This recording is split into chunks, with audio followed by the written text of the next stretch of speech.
So at our old home in Columbus, I had these beautiful passion flowers growing on our chicken coop. And we are getting ready. We actually have a fun surprise we'll be talking about shortly. But I thought that it would be a great idea to share with our friends and family the story of the passion flower. I'm not sure if any of you are familiar with it. Represents the story of the resurrection, the passion of Jesus Christ. But we just thought it'd be a fun gift to give to our especially younger children this time of year, so that way it's ready to be planted in their gardens in the springtime so they could start it from seed. But let me show you up close what the actual passion flower is. So this is it is just one of the most beautiful things, and this grows very well in the southeast. But it has beautiful, the petals on the bottom layer represent the apostles who were, faithful to Jesus.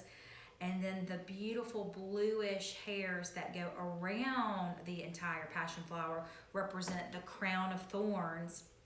And then this, the three, I can't remember if that's the stigma or the stamen, but the three purple parts represent the three nails that were, to hold Jesus Christ on the cross.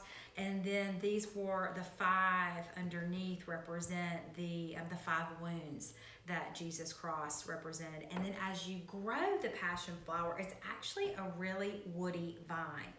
And it has these little tiny tendrils, and they say that represents the whips that were used on Jesus Christ. But I thought it would be nice to actually grow some passion flowers from seed. Now, I don't really have a whole lot of luck with seeds. I'm really fortunate that I have a lot of growers who do this part for me. But I thought it would be just a fun gift to share in these gorgeous little tiny close jars. They're actually like little mini greenhouses. So I found these at HomeArt, HOMART.com, and they're just like these little tiny dessert pedestals. But I thought, why can't we use these for greenhouses?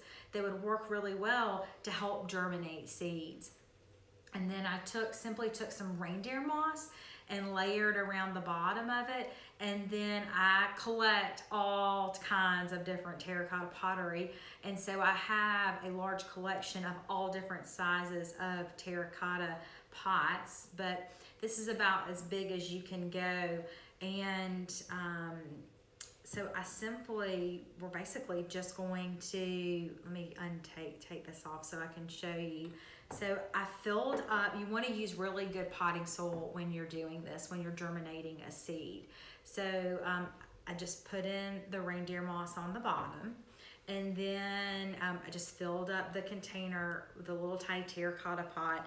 And I bought these off of, this is Passiflora Carilla. I can never pronounce any of those things, so don't worry about it. But if you're listening to me on my podcast, it's Passiflora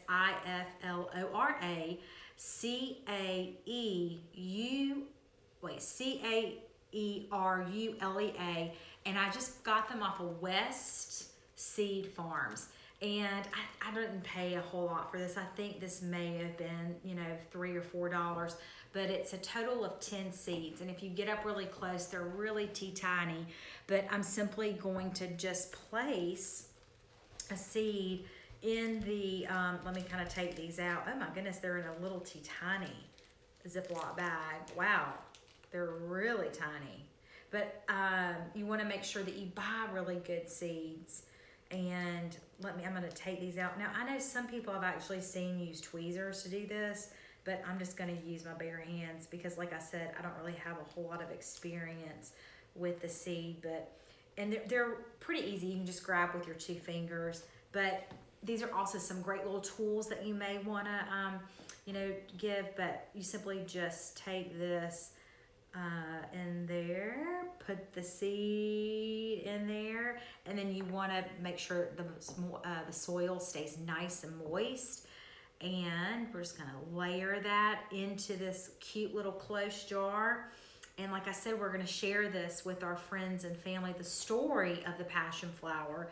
So it's written on the back of these cards, and just a really nice way to give this as a gift. And then this is going to be a little mini greenhouse. So you want to make sure that you keep this in full sunlight, and then you also keep this indoors, but be sure to remove the close jar at times to kind of give the plant, you know, fresh air to breathe. But if you don't want to share this with your friends, I also think this would be a really pretty centerpiece to use during the holidays. You could have a collection of them to watch the different seedlings grow. And then you also can give these as gifts for any of your guests who are coming over for Christmas to share with them at their place setting. That's also a really neat, fun thing to do. But so then you'll have your seed ready to go. This hopefully will germinate, fingers crossed. Be sure to check out my Instagram. I'll be showing you progress of my seed, my passion flower seed. But that way, after the first frost, you can put them in the ground and they'll be ready to take off. Now, when we had this growing in Columbus on our chicken coop, it was probably about a 10 by 8 run that we had, and it only took 2 years to take over. So the passion flower is an extremely aggressive vine, but it is just delightful. I can't tell you how beautiful. You can look at the picture, and you can also just look it up, but it is just one of the most beautiful blooms, and you're like, oh my goodness, I just can't believe that that's actually real. It's that pretty.